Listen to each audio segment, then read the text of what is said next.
Hello, we are Memphis Communiversity. We are going to be practicing an AP Calculus Free Response question, and we are doing parametric equations. So if you don't know, what we do is we create difficulty videos, difficulty 1 through 10, where we slowly progress in difficulty for a certain free response question topic, including parametric, of course, including those basic topics, parametric, polar, and Taylor series. But even though we've hit difficulty 9, which is a pretty hard difficulty number, in our other series, difficulty 9 is usually very challenging. In this case, it's still parametric, so parametric isn't too bad. It's one of the easiest free response questions found on both the AB and the BC exam, even if it's only a BC topic. So I think this is not going to be too bad. This is just going to be difficulty number 9, and it will probably be one of the easiest levels of difficulty number 9. But it's still worth doing. It's a little bit interesting. This actually might help you more on the multiple choice section than the free response question, as we'll see. We'll talk about a few other questions. But let's just get going. So looks like we have a particle here. It's parametric, but instead of the normal velocity vector, dx dt and dy dt, they're actually giving me the acceleration vector. And what it's saying is the acceleration is just always 2, 2. So the x acceleration, the acceleration in the x direction or the horizontal direction, that's 2. And same with the y direction, that'll also be 2. Then it gives me some initial conditions like normal. So usually the givens are dx dt, dy dt, and an initial point. But in this case, because we have to go upstairs twice, basically, take the antiderivatives twice, apply fundamental theorem of calculus twice. When they give me my initial time, they give me not only a velocity vector, but also a position vector, as we'll see. So the first thing we're going to do is we're going to find the position vector. So similar to particle motion, the formulas, of course, are position, velocity, acceleration. You take derivatives to go down, and you take integrals to go up. So it's acceleration, velocity, position. So when we have this position vector question, the first thing we need to do is we need to find velocity from acceleration. You can't really go from acceleration to position and skip a step. So that's what we're going to do. We're going to find the velocity. First, I'm going to call it vxt and vyt. So notice that we're not finding the velocity at a specific time. Then I would be setting up the fundamental theorem of calculus in the way where it's like the initial plus the integral. In this case, I'm trying to find it at every single time. So I'm going to use the plus c way and use this initial conditions to find the plus c. So let's do that. So remember that the acceleration vector for each of these components are going to be 2. So it's going to be 2 and 2. So when we want to find these, we're just going to take the integral of this simple function 2. Because again, that's what the acceleration is. So when we do that, of course, we're going to get 2t, because that's the integral of 2. And we're going to get plus c, and then we're going to get 2t plus c. So hopefully this doesn't confuse you. Again, the acceleration is 2 for both particles, or both components of the velocity vector, not both particles.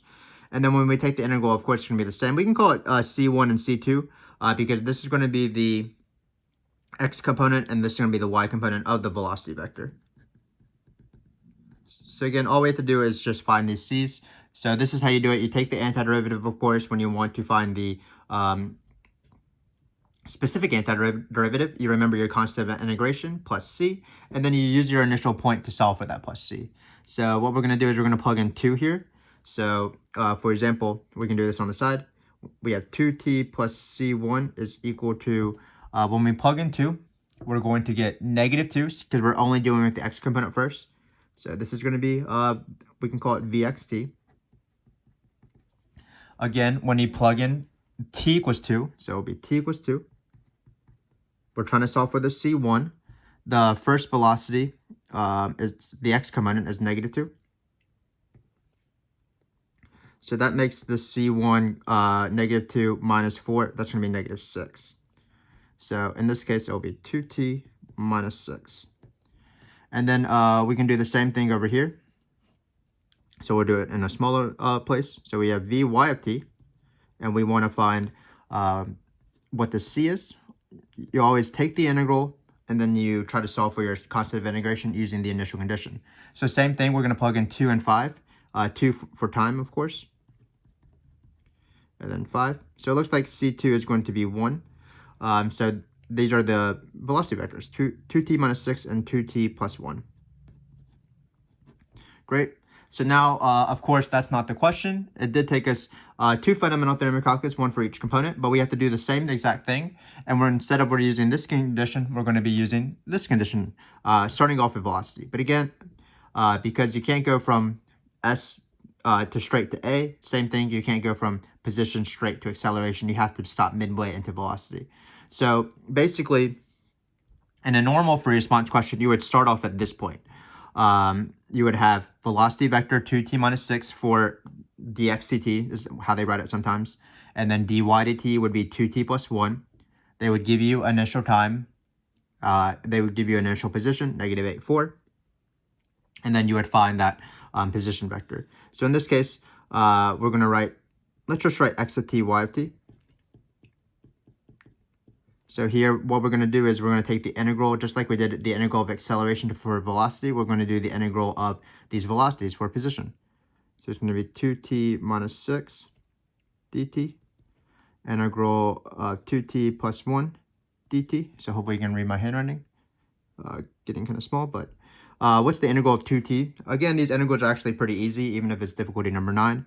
That's going to be t squared minus 6t using the power rule. Add 1, so it'd be t squared divided by your new exponent, so the 2's will cancel. The antiderivative of minus 6 is minus 6t, just like the antiderivative of 2 is 2t. And then similarly, we still need to write plus c. We can write c3 now because we have a third constant. And then we're going to plug in, what number? Oh, just take this antiderivative. I don't know what I was doing. 2t squared plus t, and then it's going to be another plus c. So we're running out of room, but when we find these plus c's, it's going to be the same thing. So let's see if we can just do it sort of in our heads. So when we plug in t equals 2, we're going to plug it into this guy, and we're going to set it equal to negative 8. So notice when you plug in 2 here, you're going to get 4 minus 12, that's negative 8, plus c3 equals negative 8. So it ends up being that c3 actually is equal to 0. So again, I'm going to verbally say that computation again. We're using this initial point, so we're going to plug in negative 8 for the x of t, and then we're going to plug in 2 for time and solve for c3. But it so happens to be that'll be 4 minus 12, that's negative 8. We're setting it equal to negative 8, so that ends up being c3 is equal to 0. So the position vector is actually t squared minus 6t. Not too bad. So let's do this guy right here. Same thing. When you plug in 2, you're going to set plug in 2 for t, and then you're going to set it equal to 4, the y coordinate of the position vector. So it's going to be 2 squared, 4 plus 2 is 6. 6 plus c4 equals 4. So that means c4 will be negative 2. So that'll be t squared plus t minus 2.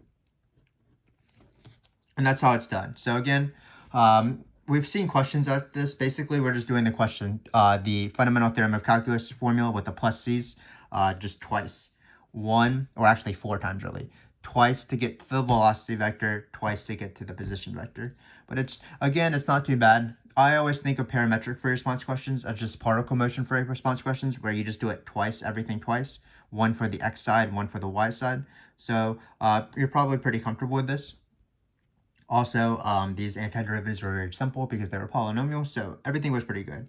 So we started off with the acceleration, took the integral, remembered our constant of integrations, used the initial condition that t equals 2, and we had this velocity vector to find the velocity vector for every time. Then we did the same thing with the position vector, took the integral of these two things, remembered constant of integration again, solved the constant integration by plugging in this initial condition. So there was a lot of initial conditions, 1 to solve for the velocities, 1 to solve for the positions in terms of the constants of integration. And then finally we got this, and this is the answer. So for example, if you wanted to find the position vector at certain times, we're actually going to do that later. So let's move on to the next question, which is very easy once you have all this information. So remember that x of t from before is equal to t squared minus 6t. That's the x coordinate. Y of t is equal to t squared plus t minus 2. So the equation of the tangent line should be very easy. What do you need for the equation of the tangent line? Well, of course, you need a point and a slope. That's how you do equation of the tangent line for every single time you see it on the AP exam or any sort of assessment on calculus. For example, it could be in area and volume free response questions, graph free response questions, differential equation free response questions, parametric, and polar. Whatever it is, this is how you form it. You need a point and a slope, where the slope is the derivative. So the point's pretty easy. Notice that we have t equals 3, so all we do is we're going to plug in 3 here. So we're going to plug in 3. If you plug in 3 into this, you're going to get 9 minus 18. So that's negative 9. That'll be the first point. And then when you plug in 3 here, that's the time value. 3 squared plus 3 minus 2. That's going to be 9 plus 3, which is 12, I believe. 12 minus 2 is 10. So this is going to be the point. Again, you always want to find the point, and in this case, we actually found the point, or what we needed for the point in the first part. We found the position vector, so where the particle is at for any single time. Now, what we need to do is we need to find the slope. So remember that we have multiple derivatives here. We have velocity, we have vx t, vyt, which are the same thing as dx dt, dy dt. So which of these derivatives do we want? Well, we actually want neither of them, but we'll use both of them. Again, these were the derivatives, but we'll use both of them to find the actual slope we want. So keep in mind the actual slope you want is going to be dy dx, because it's the slope of the curve of the particle in the xy plane, so that's why it's dy dx. And remember, because of the chain rule, we've done this derivative a lot of times throughout this video series, but it's just one derivative divided by the other derivative. Y's derivative divided by x's derivative. So what we want to do is we're going to plug in t was 3, but that shouldn't be too bad. It's going to be this derivative divided by this derivative, 2t plus 1 over 2t minus 6, and we're going to plug in t equals 3. So it looks like we're going to get 6 plus 1 on the top, that's 7, and then we're going to get 3 times 2 is... Oh no, I did not want this to happen. I didn't really check my work here. But it looks like we have the weird slope of 0, which is fine. So so this slope doesn't exist. So we're ready for the, if the slope doesn't exist, that means that it's going to be a vertical line. So what's going to be the equation of the tangent line? Well, it's actually going to be weird. It's just going to be x is equal to negative 9, the x coordinate. So we had a little bit of a weird question here. I didn't really check my work. I wanted to not have a 0 slope or a non-existent slope, but that's just what happened in the question, which is perfectly fine. So in this case, this was the thing. We still did the same thing, found point and slope, negative 9, 10. But we found out in this question that our slope was non-existent. Still an okay question. That just means that we'll have a vertical line. And remember from Algebra 1, your vertical lines are always x is equal to a number. In this case, it'll be x is equal to the x coordinate, negative 9.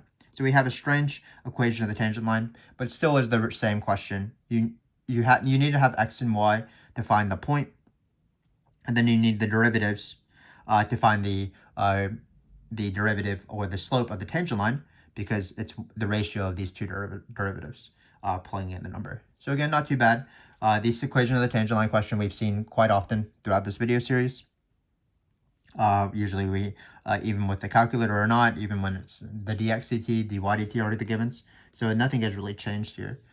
The only thing that changed really in this entire thing was that we started off with acceleration instead of velocity, but it still wasn't too bad. We just had to do everything multiple times, going from acceleration to velocity, velocity to position, with both coordinates for each one. So now let's do another similar question. So it says, at the point negative 5, 0, is the particle moving up or down? Is it moving left or right? So what we need to do is we need to, let's just rewrite all of this information right here so that we don't have to look at it again. So we have this position where the x coordinate is given by t squared minus 6t. The y coordinate is given by t squared plus t minus 2. All of this information was found before. Then we have these velocities.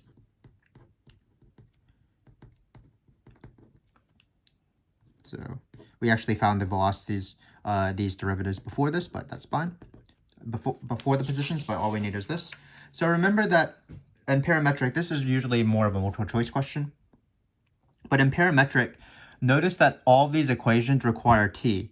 So how do you find if the particle is moving up or down? That's based off dy dt.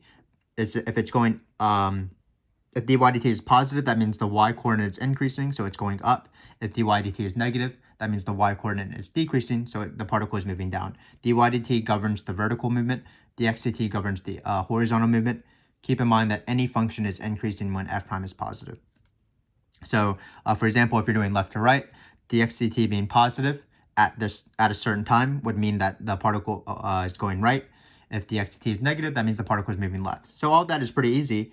But the important thing is that, for example, you do not want to plug in -5 and 0 into these t's, because -5 and 0 are not time values. They are actually positions.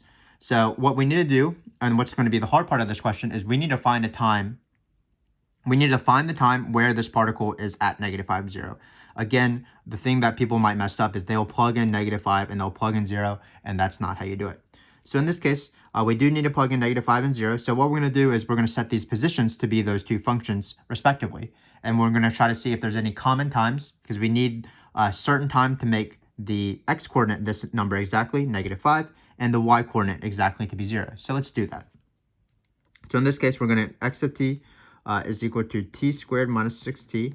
And we want to find some time where it's equal to -5. So how do you solve these times? Well, you have a quadratic thing, you don't have a calculator. So the goal, of course, is to factor. And to factor, you need to bring everything to one side. So it's going to be t squared minus 6t plus 5. Looks like this is going to be factorable. It's going to be t minus 2, t minus 3. So what does this mean? This means that at t equals 2 and at t equals 3, the particle has x coordinate -5. But we can't just plug in 2 and 3 or into these derivatives and try to find if it's moving up or down or right or left, because we don't know if at t equals 2 or 3 the particle is also at 0 for the y coordinate. So what we want to do is we want to solve this guy as well, set this equal to the y coordinate. Theoretically, you could plug in 2 and 3 and make sure which one works, but if you have a ton of zeros, that strategy is sort of out the window. So again, we're going to do the same thing, find t values where the y is at 0, so that we can compare it to where the t values that made the x coordinate -5. So in this case, it'll be y of t equals t squared plus t minus 2. No need to rearrange anything because everything is already equal to 0. So all we're going to do is factor. Notice that we get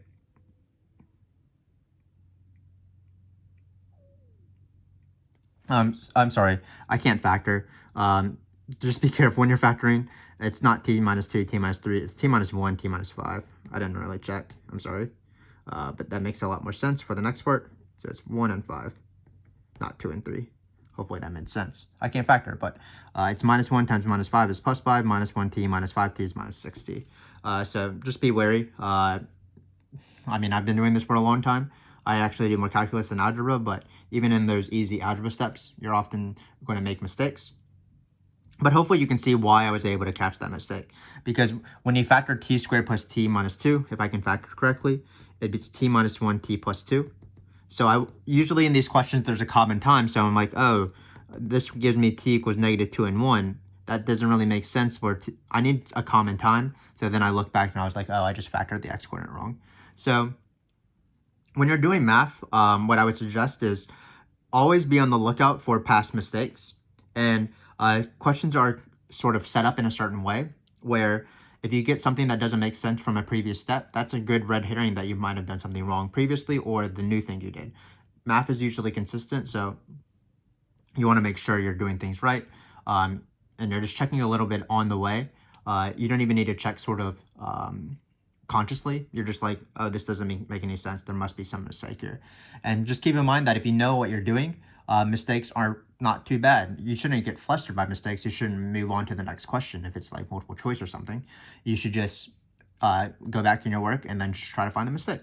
So in this case, all that is to say that notice that at t equals 1, the x coordinate is in the right spot, -5, and then the y coordinate is in the right spot, it is 0. So when you plug in 1, you'll get 1 minus 6, that's -5. Great. And then when you plug in 1 into this, you get 1 plus 1 minus 2, which is 0. That's great. So now we're ready to go for it. So now we're actually ready for the question. Again, why did we do all of this? It's to find a common time so that we can plug in values. Because again, what variable do these functions accept? It accepts t values. So all we're going to do is we're going to plug in 1, and it's not going to be bad, of course. It's going to be 2 times 1 minus 6. This is negative 4. The only thing we care about this number is that it's negative. So what does that mean? That means the particle is moving down, not down, left. I am not thinking right now. But dxdt being negative, dxdt governs the x direction, the horizontal direction. So the fact that this is negative 4, the only thing that matters is it's negative and it's moving to the left. So it's going to be left. We can write that down. And then we're going to do the same thing. We're going to plug in our common time, because again, the focus is that you can only plug in t values into these functions. So dy dt, we're going to plug in 1. We're going to get 2 times 1, 2 times 1 plus 1. So that's going to be 3. What does this mean? Because dy dt is positive and dy dt governs the vertical movement, that means that the particle will be moving up. So it's going to be left and up. So again, this is more likely actually to be in a multiple choice question, but we are reviewing parametric, so we might as well go for it. Just keep in mind that the important thing is people know derivatives pretty easily, especially when the derivatives are this easy. But you just keep in mind that you can only plug in t values. You cannot plug in x coordinates or y coordinates. So in this case, we had to find the t value.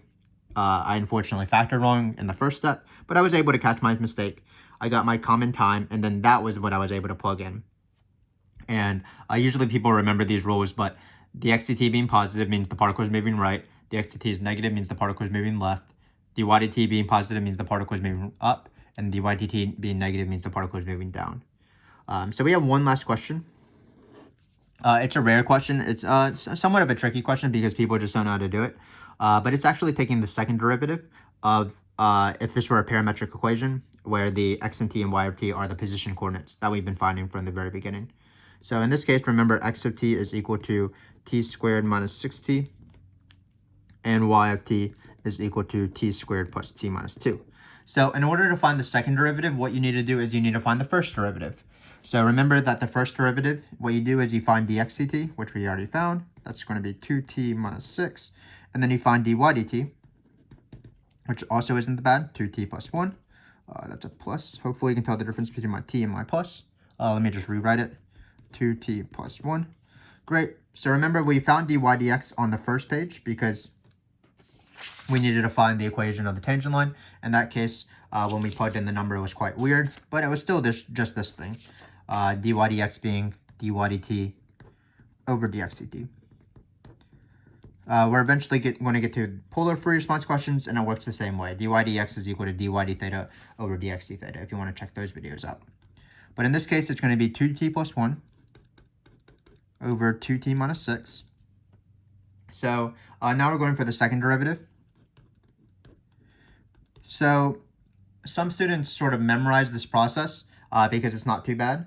Just keep in mind that the second derivative is certainly not just the accelerations from the very beginning. It's not just going to be 2 over 2 because that would be too easy. So what it is the second derivative of this is you take the derivative of this guy right here, because this is the first derivative with respect to x. So the second derivative with respect to x, you take the derivative. So it's going to be d t of the first derivative. So dy dx. So this is the process. You take the derivative of the thing you just found with respect to t, but unfortunately, t is a function of x. So what you need to do is you need to multiply by dt dx, which is the same thing as dividing by dx dt. So this is just the chain rule. Why is this thing here? Because you're multiplying by the derivative of the inside function. T is a function of x, which is the same thing as dividing by its reciprocal. So if you don't want to hear any of that, I'm just going to describe the process. Step 1, if you're finding the second derivative, just take the derivative of dy dx, and then what you do is you immediately divide by dx dt from the first step. So just divide by dx dt.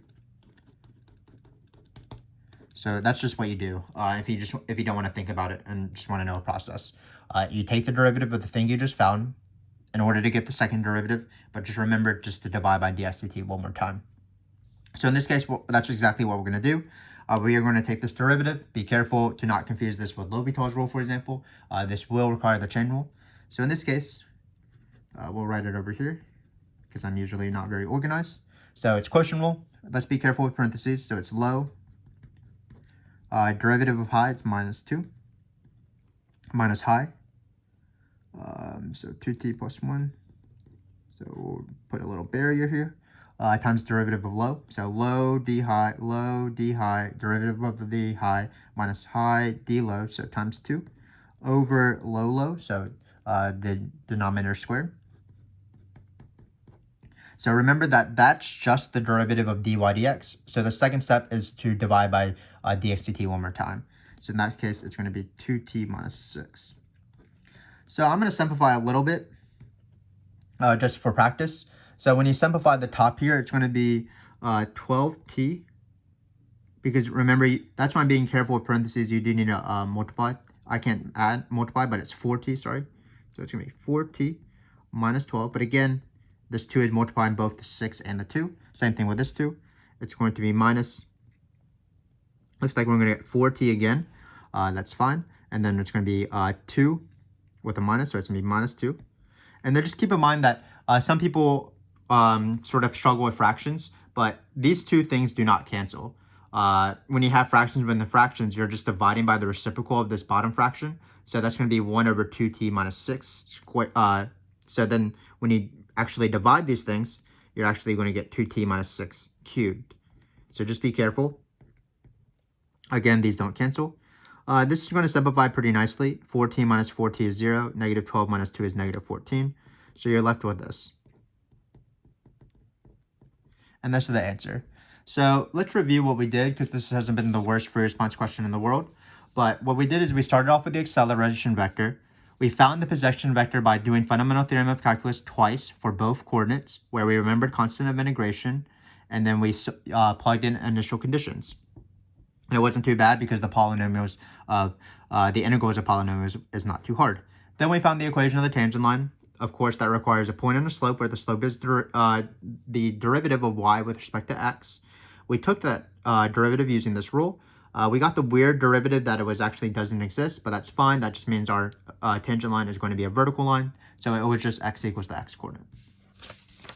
Then we had this multiple choice related question where we wanted to find at this point, when it moves past this point, -5, 0, in what direction was it moving, up or down, left or right. And it's pretty easy, but the only thing that matters is that you do need to find a t value, because you can only plug in t values into these formulas. So what we did is we set the x position to -5, the y position to be 0, found a common time after we sort of discovered our factoring mistake. Dx dt being negative means it moves to the left, and dy dt being positive means the particle is moving up. Then we did the rare second derivative question, which just requires you to find dy dx first. And then you take the derivative and divide by dx dt because of the chain rule. So that was quotient rule. And then we divided by dx dt and we simplified a little bit and we were careful. So hopefully all that made sense. Not too bad again. Parametric free response questions don't really resemble this actually. This is more for multiple choice because usually again it's that velocity and then you do just position, maybe acceleration by taking the derivative. We didn't talk about speed or total distance, but we talked about those quite a few times throughout this video series. But hopefully this was useful for you, not only for the parametric free response questions, but also when they appear on the multiple choice, which they do still appear, of course. Just be careful. Fundamental theorem of calculus. You have to have t values if you want to plug anything in, and then the second derivative example. So that's going to be it for this video. We have one more video left, difficulty 10. That one, again, probably won't resemble free response questions too much, but we might cover some things that are quote-unquote fun, if you can consider this at all fun. It will be somewhat of a challenge. It will be something that will probably help you with, again, the multiple choice. So be on the lookout for that. Hopefully I'll see you there. Thanks again for watching, and goodbye.